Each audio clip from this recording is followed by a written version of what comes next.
Assalaamu calaykum waraxmatullaahi wabarakaatu daawadayaal meel kastoo aad joogtaan kusoo dhowaada warka Goobweyn Media qodobada aan idinku haynana waxaa ka mid ah wararkii ugu dambeeyay oo kulamada madaxda maamulada qaar iyo musharixiinta madaxweyne ku-xigeenka Puntland oo ku baaqay joojinta colaadda ka taagan gobolka Sool waa kuma safiirka cusub ee bedelaya Donald Yamoto iyo waliba siyaasi caan ah oo u dhashay dalkaasi Canada oo isagoo qaawan lagu dhex arkay aaladda Zoom-ka Mareykanka oo cunaqabatayn cusub ku soo rogaya dalka Ruushka isagoo diblomaasiyiin u dhashay Ruushkana ka eriyay dalkiisa qodobadaas iyo qodobo kale oo xiiso badan ayaad ku dhageysan doontaan warka Goobweyn Media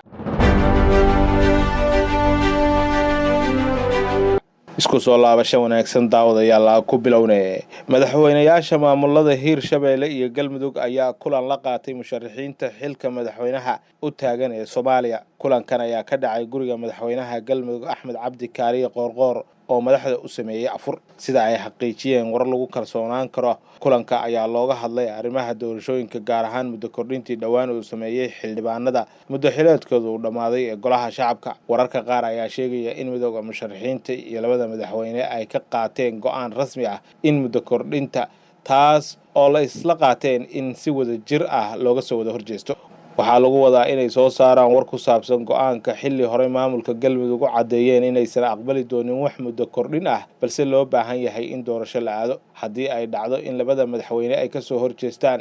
waxay u badan tahay in muddo kordhintu ay halkaasi ay ku fashilanto madaxweyne ku-xigeenka Puntland Axmed Cilmi Cismaan Karaash ayaa ka hadlay xiisad ka taagan gobolka Sanaag isagoo ku baaqay in shuruud la'aan lagu joojiyo colaadda ka taagan deegaanka Dhabardalool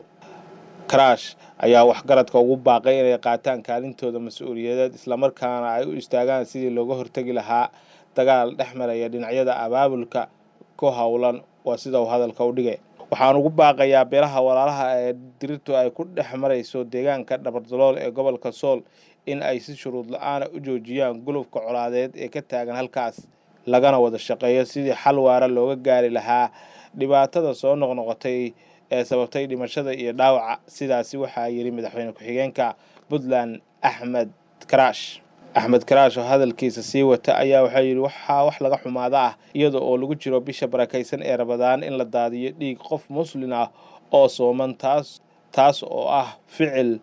ka soo horjeeda diinta Islaamka ugu dambeyntii madaxweyne ku-xigeenka Puntland Axmed Cilmi Cismaan Karaash ayaa ugu baaqay nabadoonnada iyo waxgaradka in ay qaataan doorkooda waxaan ugu baaqayaa culimada aqoon-yahanada dhalinyarada haweenka iyo cid walba in ay gacan ka geystaan sidii loo damin lahaa dhibaatada ka taagan deegaanadaas ee ay ku dagaalamayaan beelaha walaalaha ah madaxweynaha Mareykanka Joe Biden ayaa shaaca ka qaaday in uu u magacaabay danjiro ee u fadhiyi doona Soomaaliya Larry Edward maalintii Khamiis tahay sida lagu sheegay qoraal ka soo baxay aqalka cad safiirkan cusub ayaa soo noqday safiirka dalalka Mauritania iyo Djibouti markii ugu dambeysayna waxa uu ka soo shaqeeyay safiirka cusub ee Soomaaliya ayaa waxa uu ka mid yahay 9 diblomaasiyo oo madaxweyne Biden uu u magacaabay Khamiistii aan soo dhaafnay waxay calaamad u noqonaysaa xulitaankii ugu horeeyay ee ergooyinka dibadda tan iyo markii uu xafiiska la wareegay waa madaxweynaha Mareykanka safiirkan cusub ayaa waxa uu yahay diblomaasi xirfad shaqo leh oo khibrad weyn ku leh Afrika waxaa loo magacaabay 9 xafiis oo dibadda ah waxa uu soo qabtay dhowr jago oo sare oo ka wada tirsan waaxda arrimaha dibadda ee dalkaasi Mareykanka waxa uu ku soo biiray adeega dibadda 1990kii isagoo qoraal ka qoray Nigeria Cameroon kadibna sarkaal sare ka noqday safaaradda Mareykanka ee Guinea 1998 ilaa 2000 waxa uu ka degay geeska Afrika isagoo oo sarkaal deegaanka u qaabilsan bariga Afrika ah kana shaqeynayay safaaradda Mareykanka ee Addis Ababa sanadihii 2000 ilaa 2002 wuxuu ku noqday galbeedka Afrika isagoo noqday madaxa ergada safaaradda ee Sierra Leone intii u dhaxaysay 2002 ilaa 2004 kadib 15 sano oo uu ka shaqeynayay Afrika waxa uu ku laabtay Washington laakiin waxa uu sii watay shaqadii wasaaradda arrimaha dibadda waxaanu soo noqday agaasime ku-xigeenka xafiiska arrimaha 2004 ilaa 2006 wuxuu ku soo noqday bariga Afrika 2006 halkaas oo la taliye dhinaca siyaasadda uu ka ahaa safaaradda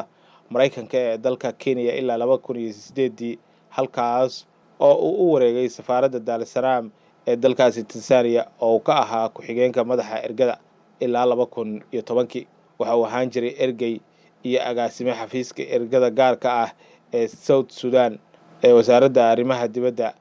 siyaasi u dhashay Canada ayaa raaligelin ka bixiyay markii isagoo qaawan uu ka soo dhex muuqday kulan Zoom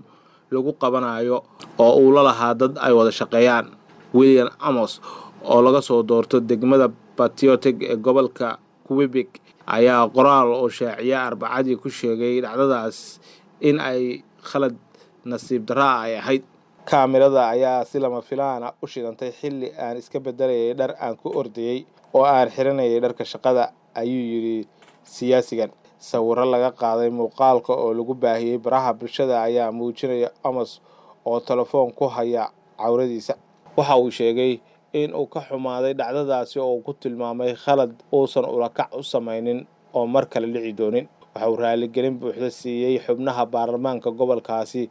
xubin ka tirsan xisbiyada dalkaasi Canada ayaa dhacdadaasi kadib sheegtay in ay muhiim tahay in xubnaha baarlamaanka gaar ahaan ragga la xasuusiyo in ay khasab ku tahay xirashada jaakad iyo karabaati. waxay intaasi raacisay in loo baahan yahay in xubnaha baarlamaanka ay ka taxadaraan kaamirooyinka si aanay ula kulmin wejigabax uga yimaada bulshada.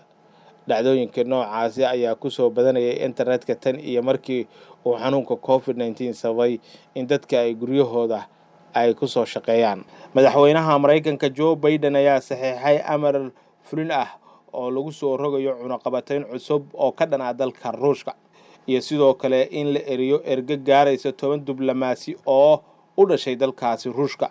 iyadoo laga jawaabayo olole ballaaran oo Ruushku uu ku jabsaday xogaha hay'adaha muhiimka ah ee federaalka iyo sidoo kale faragelinta doorashada dalkaasi Mareykanka. madaxweyne Biden waxa uu sheegay inuu uga digay madaxweynaha Ruushka Vladimir Putin cunaqabatayntii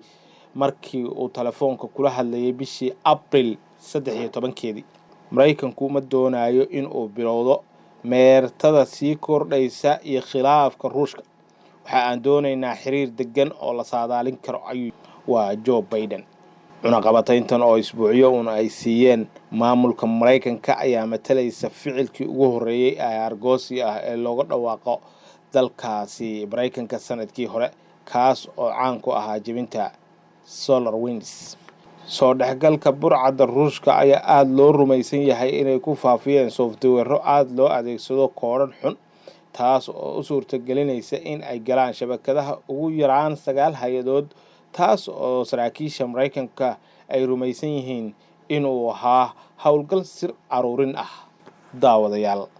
waa naga intaas warkii Goobweyn Media aad kala socoteen. intaa ku kulmayna warka la mid ah, waxaan idinkaga tegaynaa sidaas iyo amaana Allah.